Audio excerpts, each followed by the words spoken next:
রাত্রিতে তোর পাহাড়ের উপর দিয়া যখন নবীজির বোরাক যাইতেছিল, আমার নবীজি বোরাক থেকে নেমে ওই রফরফে জোরে আল্লাহর আরশে আজিমে গেলেন।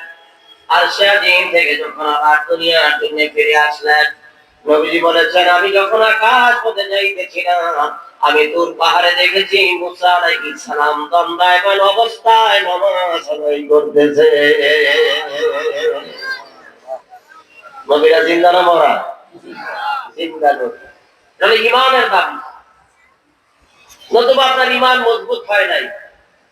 বাংলায় যদি বলি এরকম হবে, 1 লাখ শূন্য দিলে 10 হলো, আবার শূন্য দিলে 100 হলো, কিন্তু বাম পাশ থেকে এক উঠাই আমি পকেটের মধ্যে ঢুকায় রাখলাম। বলেন দেখি শূন্যের দাম আছে? শূন্যের দাম নাই। নামাজ, রোজা, হজ, যাকাত, ভালো কাজ, কোন আমলের মূল্য নয় যতক্ষণ পর্যন্ত আপনি ইমানদার হতে না পারবেন। বিশ্ব জাকের মন্দির আমার প্রিয় বর্ষে এই ইমানের কথাই বলেন। ইমানদার কেমনে হওয়া যাবে সেই কথা বলেন। হুজুর কেবলা জান, সেই বুখারী এবং মুসলিমের যে বিখ্যাত হাদিস, এই হাদিসের ব্যাখ্যাটাকে ছোট্ট করে বাংলায় জাকেরানদেরকে বলেছেন, নবীজির মহব্বত হলো প্রকৃত ঈমান। নবীজির মহব্বত যার অন্তরে যত বেশি, তার ঈমানও তত বেশি। নবীজির মহব্বত যার অন্তরে নাই, তার ঈমান বলতে কোনো সম্পদ নাই। এই লোকটা সরাসরি বেঈমান। বলছে কি বলে নাই? নবীর প্রেম সুদান পান কর সবে মনবে, দনা যাতনা জুড়াইবে, খোদা প্রাপ্তি তোর করে লাভ হবে, নবী নবীনে পাব সবই মিশে। পীর কেবলা জান বাংলায় শের আকারে এইভাবে জাকেরানদেরকে নসিহত করতেন। নবীজির মহব্বতে দিতে কান্না করতেন, জাকেরানদেরকে কাঁদাইতেন। আর দয়াল নবী বলেছেন, ক্বালান নবী সাল্লাল্লাহু আলাইহি ওয়াসাল্লাম, লা ইউমিনু আহাদুকুম হাত্তা কুনা হাব্বা ইলাইহি মিন ওয়ালিদিহি ওয়া ওয়ালাদিহি ওয়ান নাসি আজমাইন।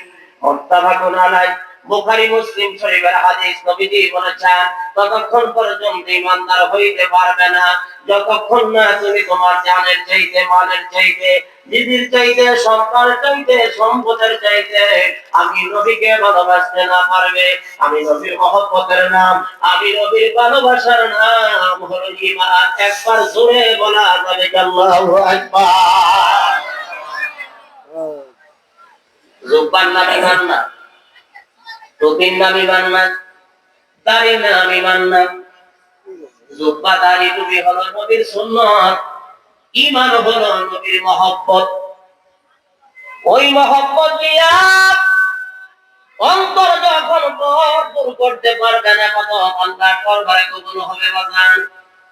ভালো করে শোনেন, যদি ঈমানদার হন আল্লাহর দরবারে কবুল হবে ইবাদত। ঈমানদার হইতে না পারলে ইবাদত কবুল হবে না। তাফসীর কালো মানুষ হযরত বেলাল রাদিয়াল্লাহু তাআলা আযান দেয়, আযান আল্লাহর আরশে আজিমে চলে যায়। হযরত বেলাল আযান দেয় না, সাহাবীরা আপত্তি করলেন, ইয়া রাসূলুল্লাহ, বেলাল আযান দিলে কাফেররা হাসাহাসি করে, তার মুখের মধ্যে জড়তা আসে, আপনার নাম মুবারক ঠিক মতো নিতে পারে না। নবীজি বললেন, ঠিক আছে, সিদ্ধান্ত নাও, তোমরা যাকে ভালো মনে করো তাকে মুয়াজ্জিন বানায় দাও। এ মুসলমান, বেলাল আযান দেয় না, নামাজের সময় হয় না।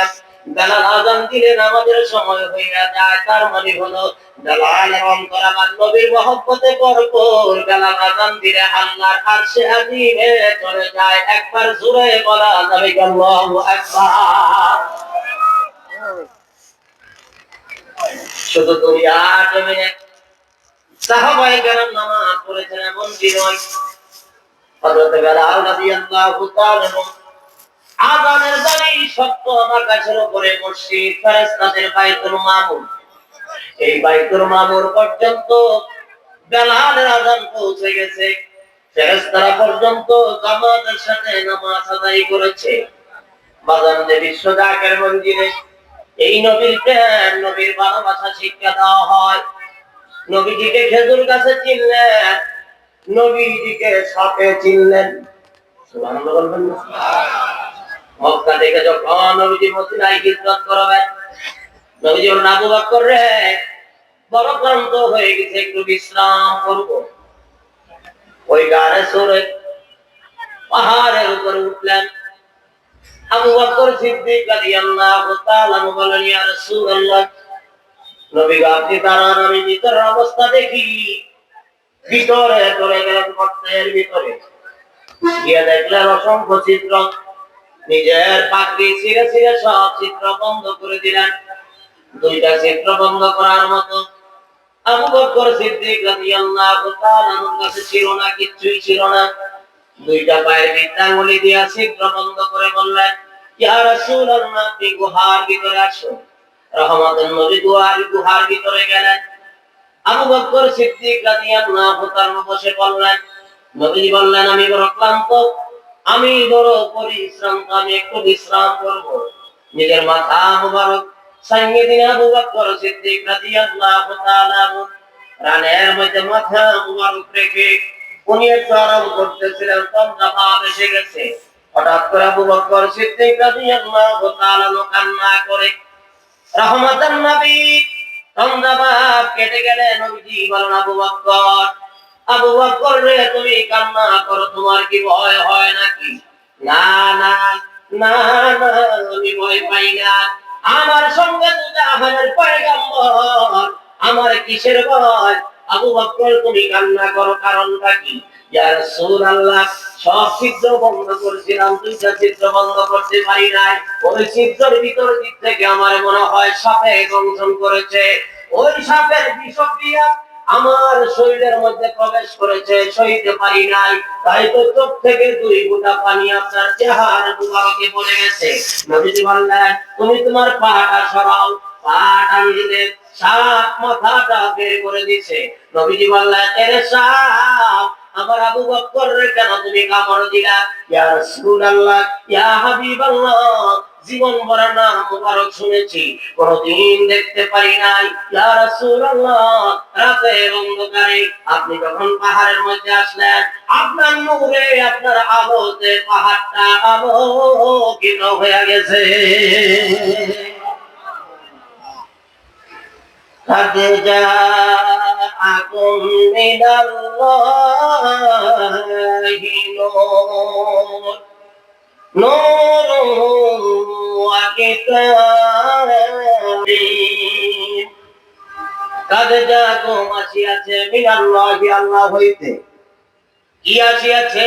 নূর, আলো। হযরত ইবনে